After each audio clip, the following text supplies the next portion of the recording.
Hello everyone, Nathaniel Gavronsky, and let's talk about the history of the United States Capitol, shall we? Okay, so starting in the 1770s, the Continental Congress would meet in Philadelphia, Pennsylvania. This is the middle location for the colonies at the time, and they met in the Pennsylvania State House, which we now know as Independence Hall.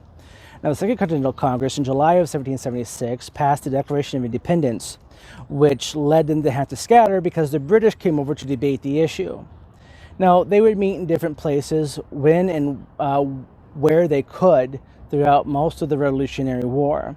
It wasn't until March of 1781 was the Articles of Confederation ratified in York, Pennsylvania, leading to Congress to return to Philadelphia shortly afterwards. By 1783, as the war was winding down, a lot of the veterans in Pennsylvania came to Congress and asked for their back pay. Congress was unable to do so, and when Congress asked the governor of Pennsylvania for protection, he refused to do so, causing Congress to have to scatter. Congress ended up in New York, and the Articles of Confederation would remain in New York for the rest of its existence. It wasn't until the Constitutional Convention that took place in Philadelphia and a new form of government was created that anything really changed. And that new constitution, that new government started on March 4th of 1789. Now, the government would still govern from New York City. It governed from Federal Hall at the corner of Wall and Broad. This is where George Washington was inaugurated. And even though the building has gone through several renovations and complete, upheaval, the original slab of the porch on which George Washington was inaugurated on is still visible and can still be seen today. Now, the Residence Act of July 16, 1790 is going to require the government to move from New York to a permanent location along the Potomac River. Now, the 10 years prior to the time period when they had to relocate to the Potomac River, the government was going to move to Philadelphia. So they had to move to the new capital by the year 1800. And so in the meantime, the government convened back in Independence Hall and did most of its functions as the government does today. This building behind me, the construction started on November 18th, 1793, when the cornerstone was laid by George Washington to great fanfare, and it was the cornerstone. Now, between 1793 and 1800, they had to focus on just this part of the building. This is the original North Wing, the original Senate chamber, which is right here. They had to concentrate on this because they were worried about funding and being able to get materials in time. So, and Adams, the President Adams, actually moved the government down to D.C. a little bit prematurely because he was trying to drum up support for his re-election bid. So when he moved into the White House, the Congress, this building was here is mostly meant for the Senate, but the Senate, the House, the Library of Congress, the Supreme Court of the United States, and the District Courts of D.C. all had to meet in this building right here. Now, the planned buildings for the South Wing, which is going to be the House Wing, they started getting those up and ready, usable by 1807. They were completed by 1811. But the middle part, there was literally just a wooden hallway, a wooden shaft that was built that they had to walk through between the two buildings. They were going to plan on building a middle part, but the War of 1812 got in the way. And that brings us to August 24th, 1814, when the British arrived here in D.C. Now, just a short while prior to this, the American Army had ventured into Ontario and burnt down the city of York, which is now known as Toronto. So when the British came to D.C., they returned the favor by actually having a mock Congress in this building here and unanimously voted to burn the building down. But shortly after the fires were started, a massive hurricane off the eastern seaboard dropped, lots and lots of rains, putting the fires out here on Capitol Hill and on the White House, putting the fires out. Now, some interesting things about this time period. So, the term Capitol comes from Thomas Jefferson. Thomas Jefferson was always into Greek and Latin, and the classicist as he was, wanted it to be spelled with an O, C-A-P-I-T-O-L.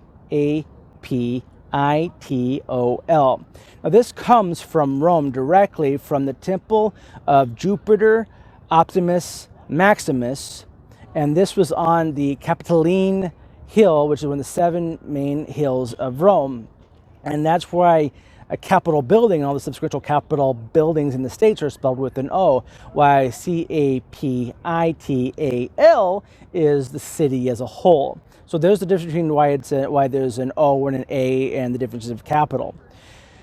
Also, in the early time in this building, church services were actually held right here. And even under Jefferson's term, he would show up. And Jefferson was the really big pusher for the separation of church and state, and even got it into the Virginia Constitution, and later into the U.S. Constitution when he was governor of Virginia, and then working through the Constitution. Why that was built into it. He was, even though he wasn't here, the idea of separation of church and state did exist, thanks to Jefferson starting off in Virginia. So Jefferson, who was a big, huge separation of church and state, did attend services here because they were non-denominational and they didn't refuse anyone from attending.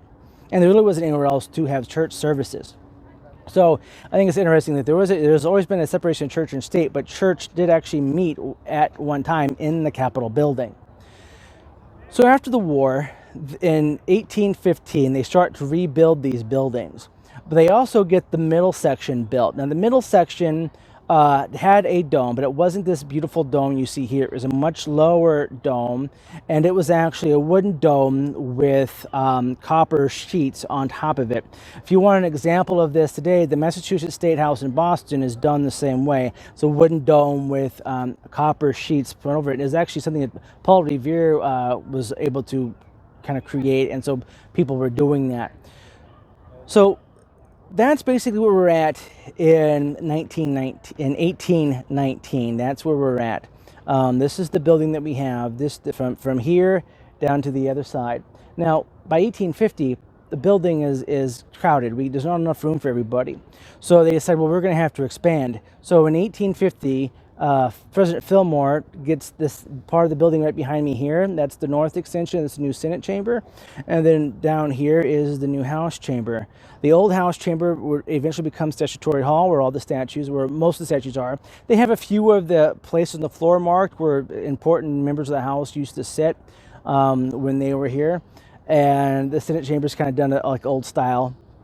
But so they got the wings built. But here's the problem. Now this dome, the old dome, which only kind of went to about here, looked really, really small in comparison to the rest of the building. So by 1855, it was decided they were going to build the dome that you see behind me right now.